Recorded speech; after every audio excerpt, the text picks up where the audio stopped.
couple seconds. I appreciate it.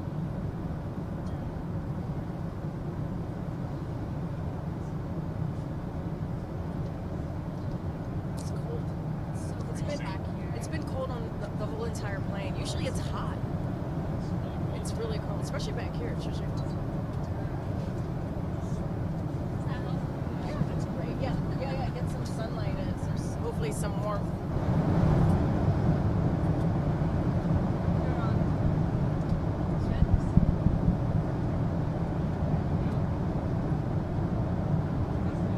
You good? Yeah. Okay, cool. So just one note at the top before I hand it over. I know you've all seen the president's statement on the pardon he signed for his son Hunter.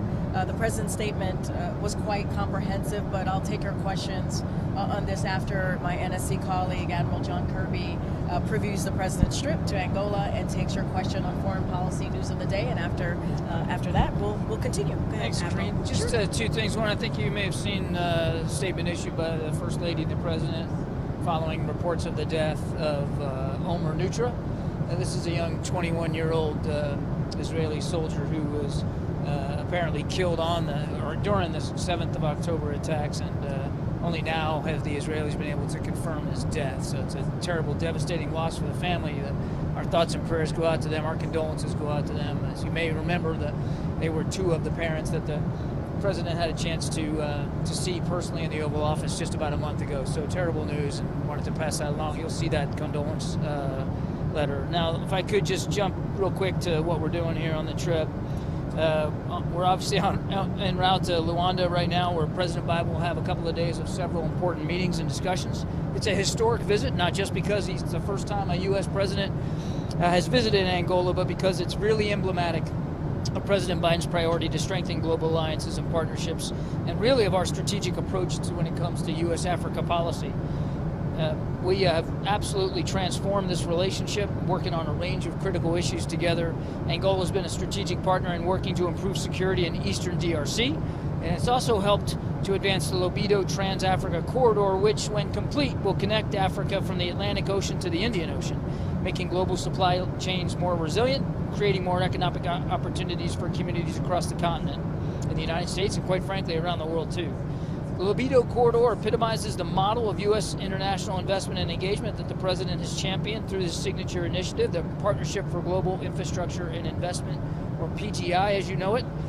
Since President Biden and G7 leaders launched PGI back in 2022, the United States has mobilized more than $80 billion in investments through federal financing grants and leveraged private sector investments. In the Libido Corridor alone, the United States has committed some $3 billion, and we're just one member. The EU, the Africa Finance Corporation have all chipped into many millions of dollars more.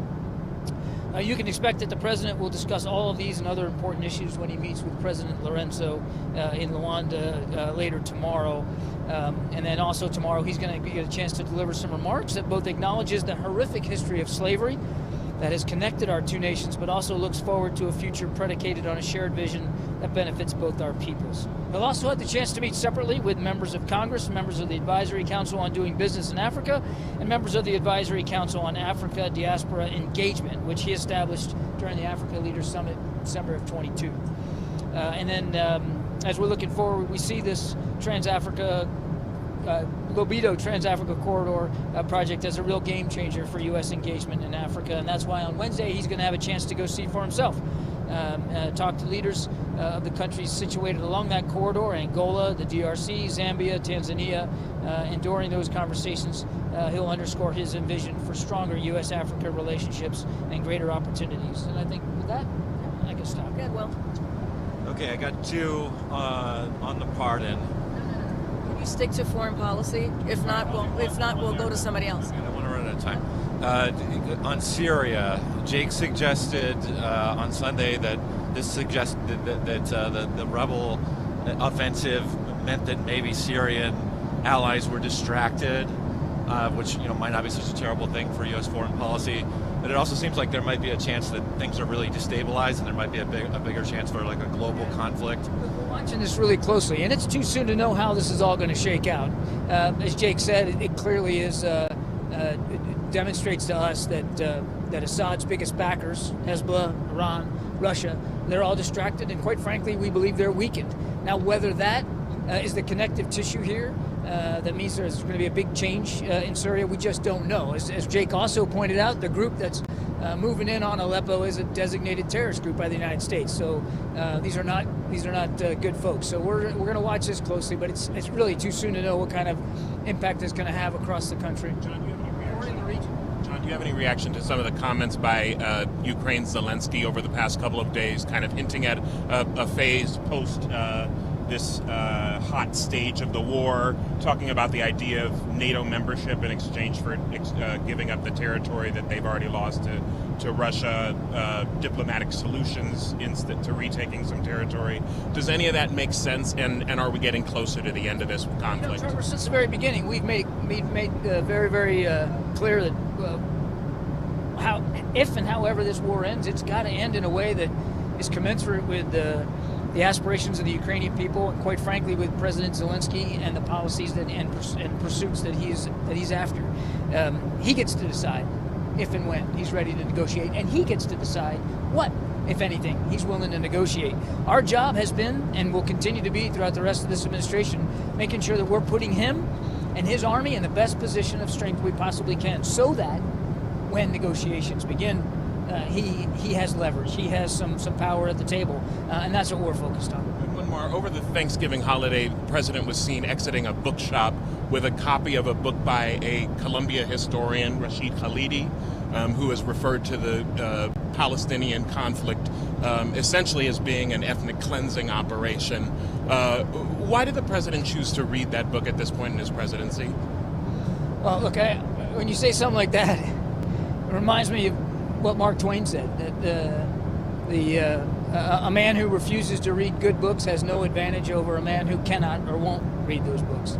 I can't speak to why the president made that particular purchase, wasn't with him, haven't had a chance to ask him, but he reads broadly, and he's fascinated by history and the lessons of history and where that can take us going forward. So it doesn't surprise me that he would go into a bookstore and get a book of history, particularly about the Middle East, to try to imbibe and to try to keep learning. I mean, he really does believe in speaking, learning, thinking broadly, and that's what that tells me. He was actually reading it. He's actually reading it. I don't know. Can we talk about Angola and the security cooperation aspect of this trip? What are some of the priorities for this administration? What are the areas that Angola's identified?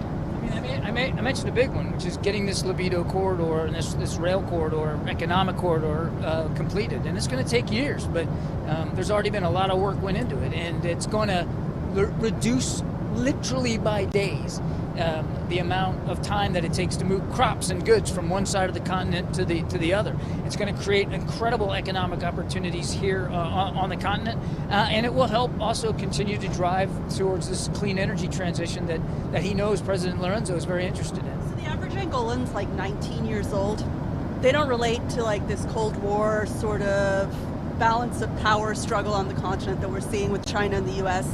And likewise, this colonial narrative of exporting raw materials from the continent doesn't resonate with them. What are you offering to them, young Angolans? Say there is no Cold War on the continent, and we're not asking countries to choose between us and Russia and China.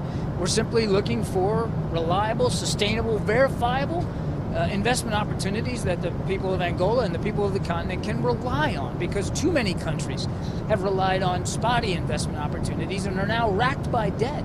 And what the president is trying to put forward with the other leaders of the G7 is a series of programs and opportunities that allow them to build out their infrastructure, improve their economic livelihoods, and the livelihoods of those young people, by the way. Give them opportunities to rise and grow and develop without having to be racked by debt.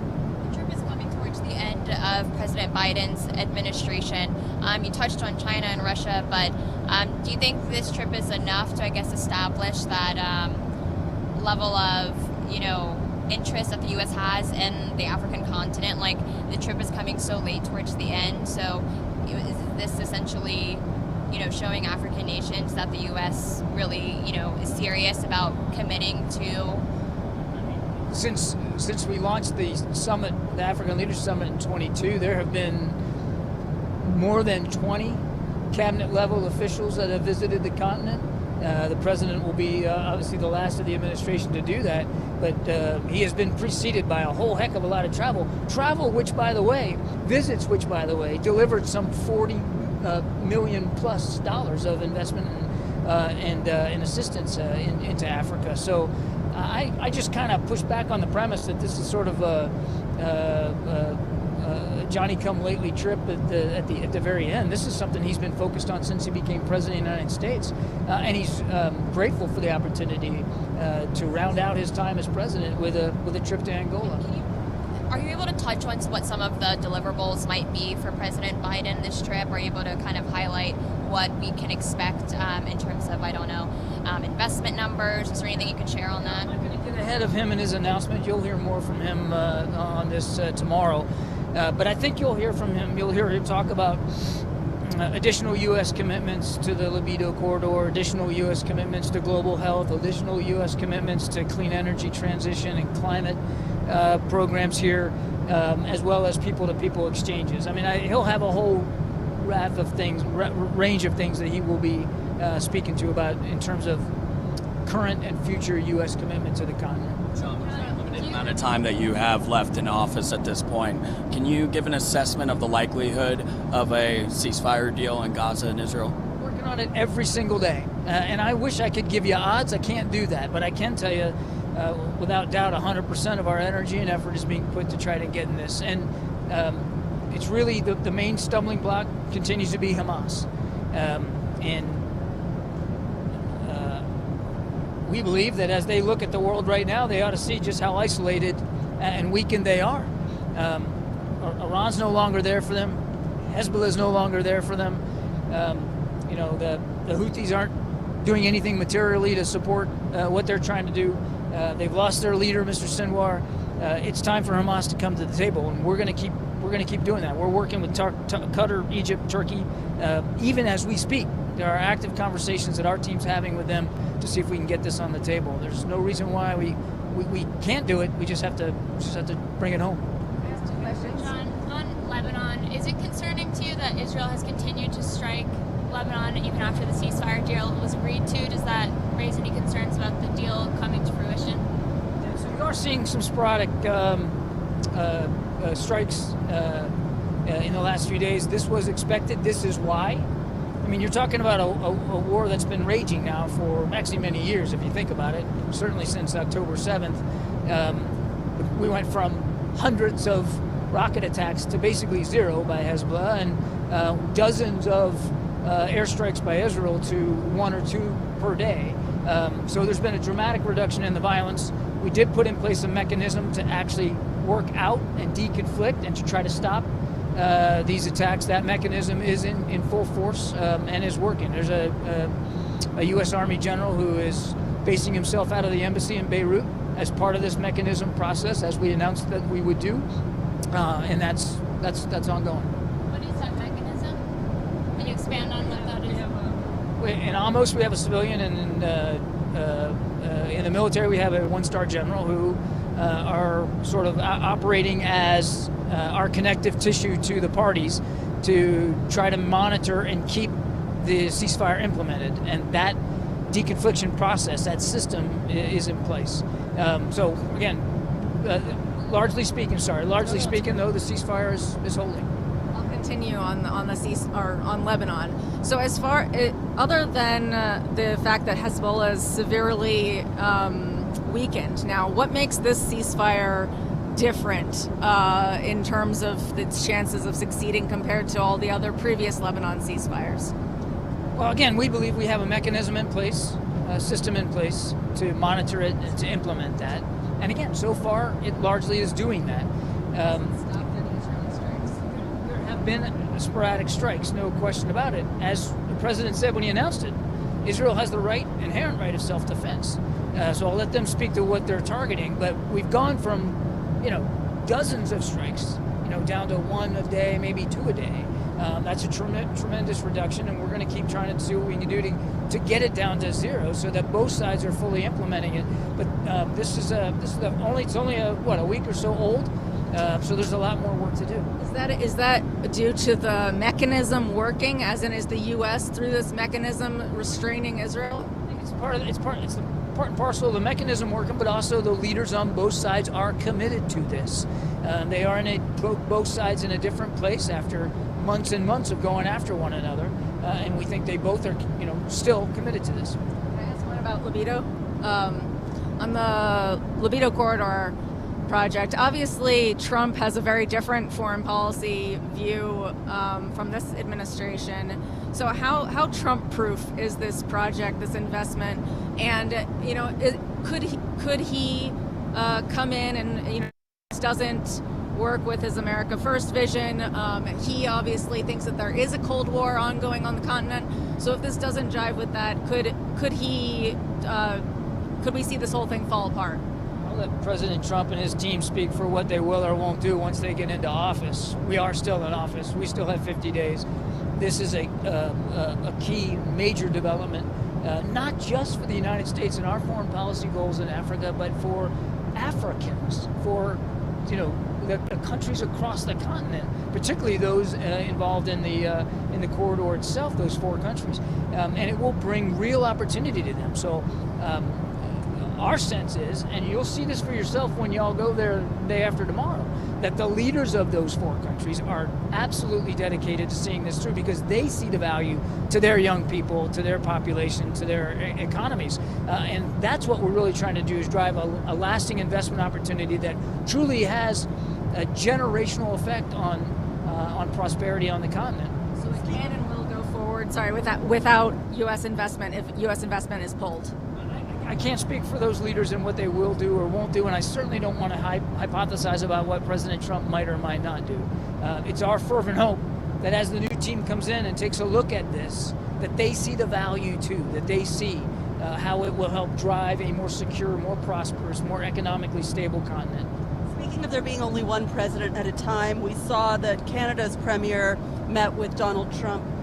Did he speak to President Biden? Has Mexico's president engaged with President Biden over this debate over tariffs? And do you feel that's appropriate? I'm not aware of any follow-on conversations that President Biden had with Prime Minister Trudeau since his meeting with President-elect Trump on this. And is it appropriate for foreign leaders to speak to an incoming president-elect? Yeah, of course it is. Yeah. Okay. All right. Over to you. Thank you. All right. Okay, good. Well, I know you had 2. Okay, thank you. Sorry about that. So 2 questions. Fair enough. Topic of the day. You have said repeatedly yourself since the election, the president has said for months, no pardon was coming. I wanted to ask you, could those statements now be seen as lies from the American people? Is there really a credibility issue here given now this announcement? First of all, one of the things that the president always believes is to be truthful to the American people. That is something that he always truly believes. And if you see the end of his, I assume that you've read his statement, and you look at the end of that statement, and he actually says that in the first line in the last paragraph, and respects the thinking and how the American people will actually see this in his decision making. And I would encourage everyone to read in full the president's statement. I think he lays out his thought process. He lays out how he came to this decision. He came to this decision this weekend. So let's be very clear about that. He says it himself. It's in his voice. He said he came to this decision this weekend. And he said he wrestled with this. And because he believes in the justice system, but he also believes that the war politics infected the process and led to a miscarriage of justice. This is his words. I'm just repeating what the president said. He also said that no reasonable person, if you are looking at this in a good faith way, if you are looking at the facts of Hunter's cases and you can't reach any other conclusion, right? And what we have seen, and not just us, there's other people who have commented on the president's actions in the last 24 hours. I've lost track of time, and could see that Hunter was singled out. And because his last name was Biden, because he was the president's son. That's what we saw. And so the president believed enough is enough, and the president took action. And he also believes that they tried to break his son in order to break him. That's what we saw. And this, again, I am just repeating what the president said. I think the statement in full really lays out his thought process. He said that he came to this decision this weekend, and he wrestled with it. It wasn't an easy decision to make. So Wait, when he says, one other. So just real quick on that. The two of them were together this weekend. Did the president and Hunter discuss this possibility? Did they talk about this happening? So what I can say is he made this decision this weekend. He made it himself. I don't have anything else to discuss beyond that. I don't know if you talked about Hunter. I just don't have anything to discuss. I've been pretty consistent in not talking about private conversations that he's had with his family. I just don't have anything to say. Besides, the president made this decision this weekend, as he said in his statement, and he made this decision himself. Once he made this decision, he shared it with his senior staff. Go ahead. The reasons he laid out in his statement, if we assume those to be correct, that's been correct. Those are not changes that occurred this weekend. So what changed his mind this weekend? Again, it's in his statement. He wrestled with it. He thought about it, and he believed, and what he saw was that his son was singled out. And so he made this decision, and once he made the decision, which was this weekend, he decided to move forward with it and not to wait.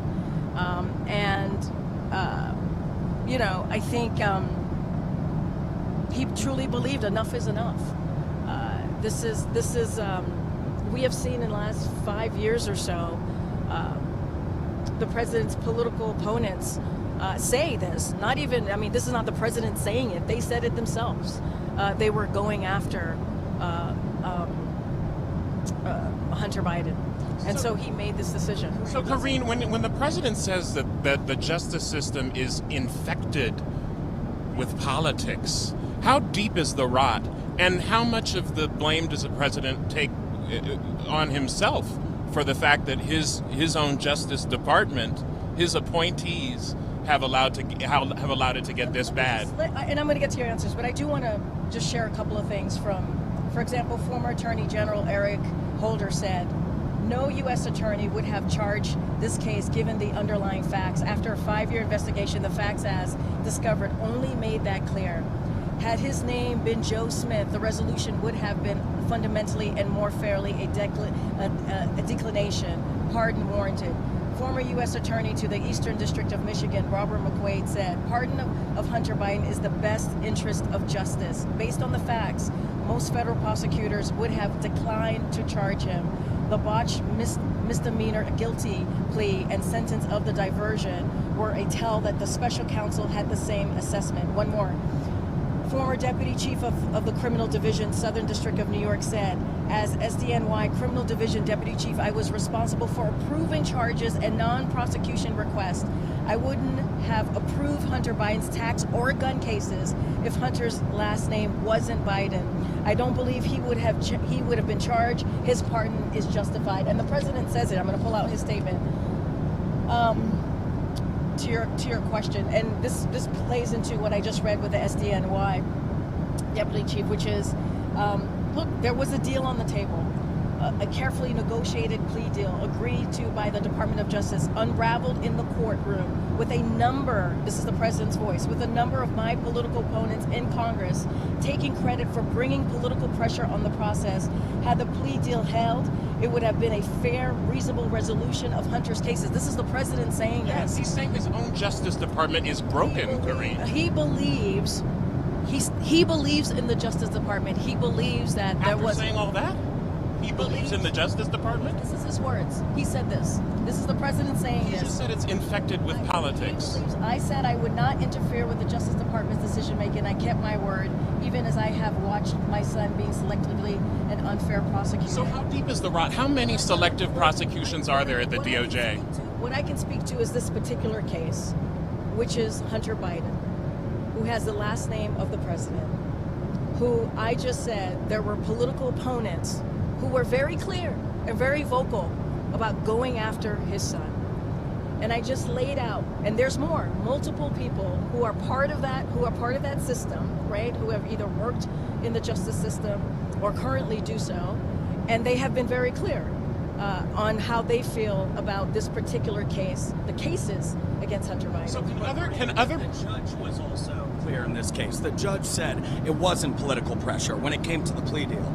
He said this was a process issue, that you basically had two agreements in one, and that you can't have side deal. There were basic questioning in this case that both lawyers could not really answer the questions of. So the president, his statement, is he not undermining the judge and a judicial system that he promised would be independent? The judge in this case did not say it was political pressure. And I just talked about an SDNI criminal division deputy chief who said he was responsible for approving the charges and not prosecuting requests. I just also quoted him and what he said, right? And there are others who have said, former White House counsel said, if I were his White House counsel, I would encourage him to pardon his son. The clemency power has few limitations and certainly would extend to a Hunter Biden pardon. Former Watergate Assistant Special Prosecutor Jill Weinberg, this was one of those cases that called out for clemency. Hunter Biden, first of all, would not ever be prosecuted for the gun crime, but for his last name.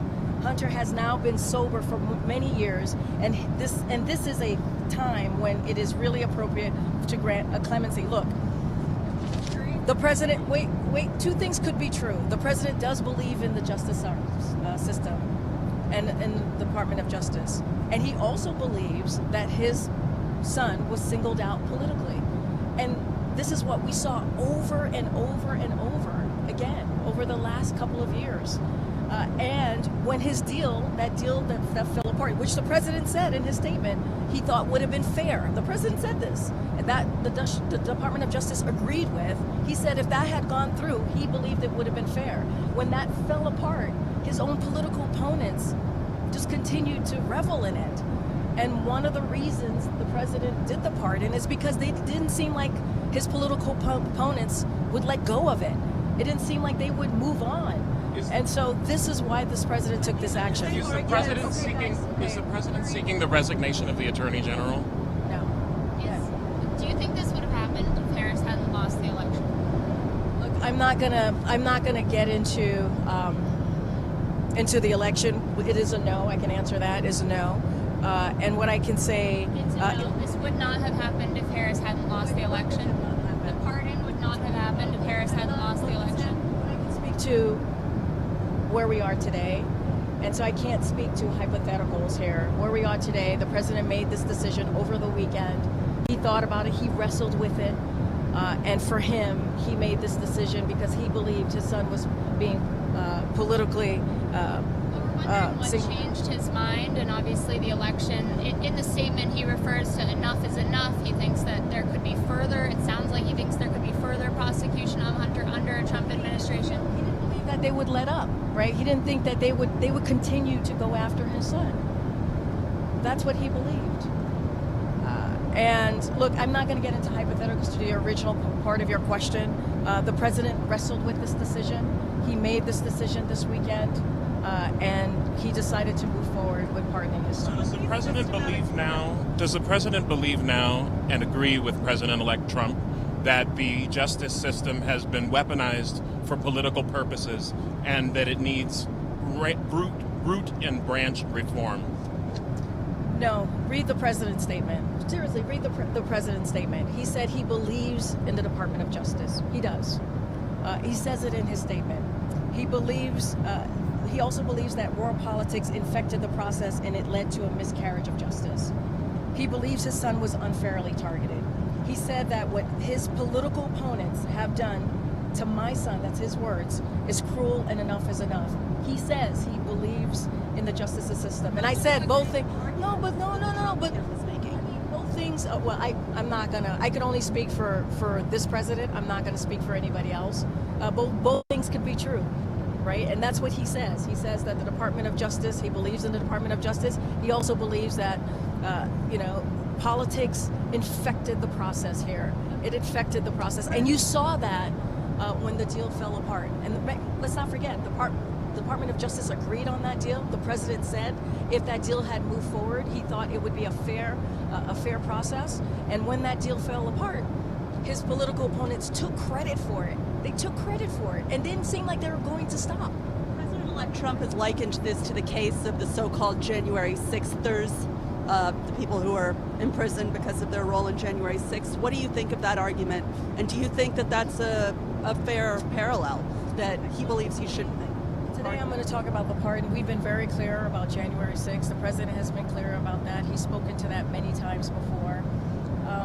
What we believe in this particular case is what is unprecedented is the way that his son was singled out. And this is not the first time a president has granted a pardon before sentencing. It's not the first time a president has pardoned a family member, and it's not the first time a president has pardoned conduct that occurred during a certain time period. We've been very clear where we stand on January 6th. I don't have anything else to add. Karine, what kind of precedent is this setting going forward for American families who, don't have the president as their dad? Is the president taking advantage of his position by doing this? Because not everyone, like I just said, has President Biden as their dad who can, do this. Let me go back to the last thing that the president said. He said, "For my entire career, I followed a simple principle, just to tell the American people the truth. They'll be fair-minded. Here's the truth. I believe in the justice system, but as I have wrestled with this, I also believe world politics has infected this process, and it led to a miscarriage of justice. And once I made this decision this weekend, there was no sense in delaying it further. I hope Americans will understand why a father and a president will come to this decision. And as I've stated, and I read a couple of quotes from folks who said, including Eric Holder, who said if his last name was Joe Smith, this would not have happened. This will not have happened. They targeted him. Hold on, I'm answering this question. They targeted him because his last name was Biden. And again, I think the way the president ended his statement, I think clearly states where he was at, how he feels about this process, how he feels about being truthful to the American people. And so that's why he put out the statement. And we encourage everybody to really take a look about this. And the last line is, I think the American people will understand a father and a president, why a father and a president would come to this decision. The United States has more people in prison than any country on earth. Some are facing a death penalty that the president himself said he would get rid of, has not gotten rid of.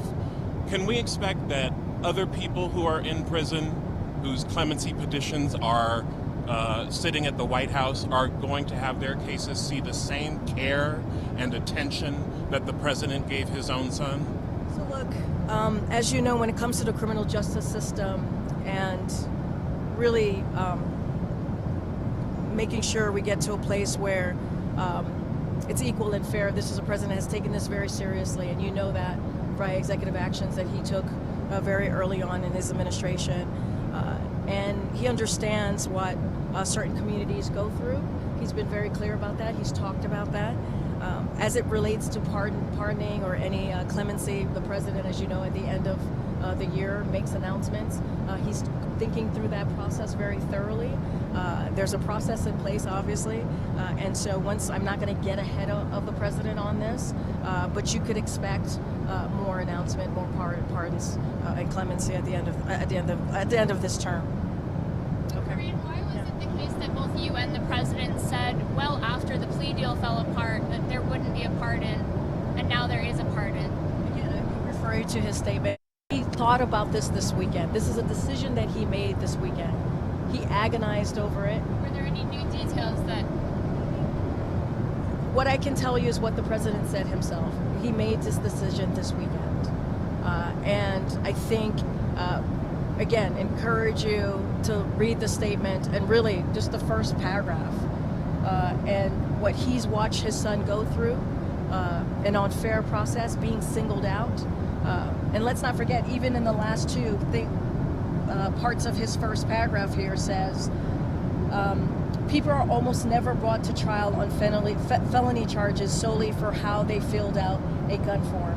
Those who were late paying their taxes because of serious addictions, but paid them back subsequently with interest and penalties, are typically given non-criminal resolutions.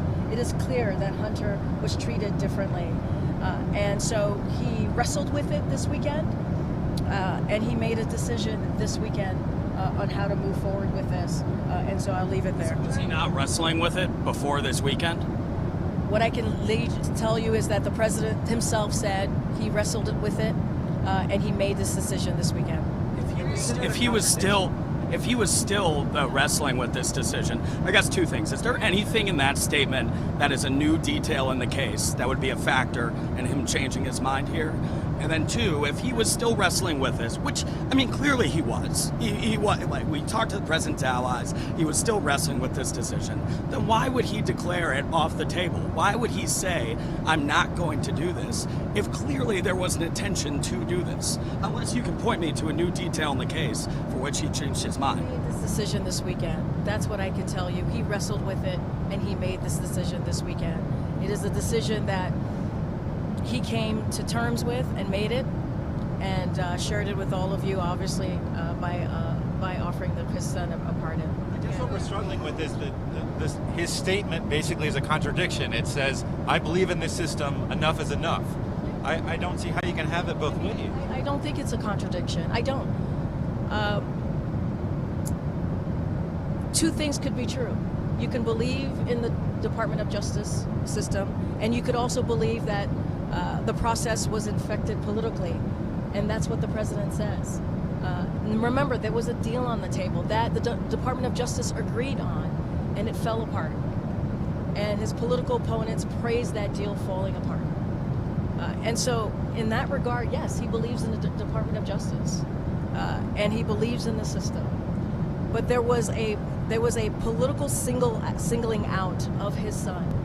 And other people have said this. I just read through a bunch of folks who've been part of the justice system, if not currently, in the past, who have said, you know, I keep going back to what Eric Holder said, because he said if his last name was Joe Smith, he wouldn't be going through this. His last name is Biden, and so he went through. How do you fix that? How do you fix that problem? I mean, look, this is one case because this is the son of the president, right? How do we make sure this never happens again? I'm not going to go into the future and how the president doesn't have any systemic solutions. Let me finish my answer. I just don't have anything more beyond that. What I can speak to is this particular action that he took. What I can speak to is the decision that he made, and that's where I'm going. That's where I'm going to stay. And I think. You know, I think that it will be very clear to the American people why he made this decision as a father, as a president, and we all saw what was going on for the past couple of years when it came to Hunter Biden, when it came to the cases, and so the president took an action because of how politically infected these cases were, and what his political opponents were trying to do. And if you look at the cases, it wouldn't have gone as far as it did. It wouldn't have. You're telling us that you've been telling us that he has complete faith in the justice system, except for in the cases where his son was concerned, and in those cases, politics corrupted the system. But you can't tell us any other instance in which the president believes that politics corrupted the justice system. Is this literally the only time that this has happened, or the limit of this problem, to get to Trevor's question? If his name had been Joe Smith, the resolution would have been fundamentally and more fairly a declination. Pardon warranted. That's Eric Holder. It is because from what I've just read to you, and from what other experts, people who are smarter than I, have said, because he's Hunter Biden, his last name is Biden, so there were actions that were taken that were far and beyond. And so they said, pardon warranted, right? And I read a bunch of you. I think I read almost all of them that I had for you to share about how people felt about this. Again, as a prosecutor, I doubt that these charges would ever have been brought against a guy named Hunter Smith. It was because he is the son of the president. That state attorney for Palm Beach County, Florida, Dave Ehrenberg. That's what he said. So the system works for people. The system doesn't get corrupted by politics for people whose name is not Biden.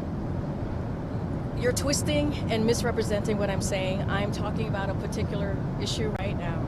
I'm talking about the president's action on his son, pardoning his son, Hunter Biden. And that's what I'm going to stick to, and that's what I'm talking about. The statement is almost asking American families to understand why President Biden did what he did with the pardon.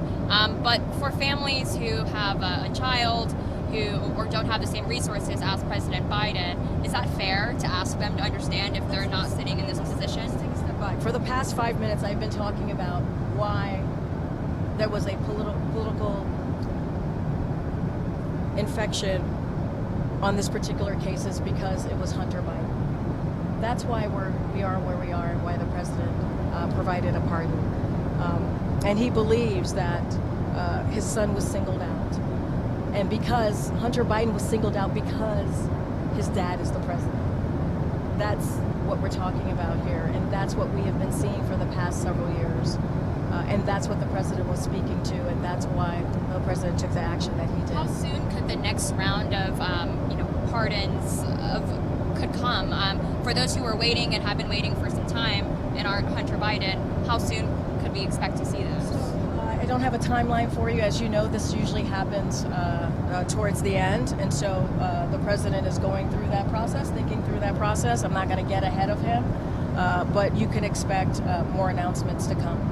What was the White House counsel and clemency officers' advice on how to handle this particular case? I don't have anything beyond the president making this decision. When the president. What advice did he get from the White House? I'm not going to get into private conversation that the president has. The president made the decision to pardon his son. The White House informed they have to be pardons, as you know, have to be filed with the DOJ. The White House informed the DOJ. They filed it with the DOJ, and that's how the process went. I'm not getting into private conversation. This is a decision that the president made himself. Again, he wrestled with it. He made a decision this weekend, and we've laid out pretty clearly of what he was thinking. His statement lays out pretty clearly. He believes in the Department of Justice, but he also believes that his son was singled out politically, and so he made this decision. Guys, all right, thanks. Time for another topic. So there's a DNC race going on right now to be the new chair of the party. What direction does Biden want to see the party go after he steps off the stage? So I'm not going to weigh in on the DNC chair election. That's something that I'm going to do from here. What I will say is the president certainly, what he has seen the 52 years of his career, what you've seen from him is someone who's always put the American people first when it comes to issues that matter to them. Right? When it comes to the economy, when it comes to healthcare, when it comes to where we stand on the global stage as we're doing on our way, as you're all going to see in the next 48 hours in Angola, and as you have seen many times before and he's traveled.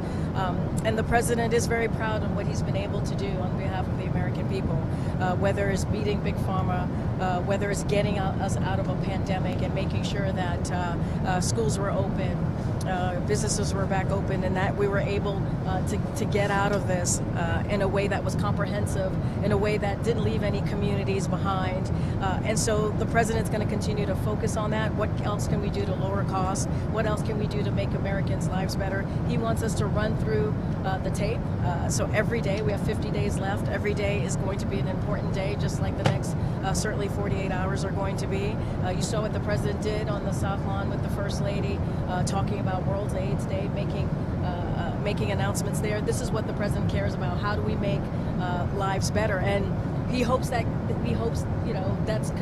continue to do that as a party. As it relates to certainly the chairs, I can't weigh in on that or step into that. But I think what you have seen from the last 4 years, what you have seen the president's leadership in the last 52 years, I think is a clear indicator at how he sees his role as a leader of this party and how he sees the future of this country.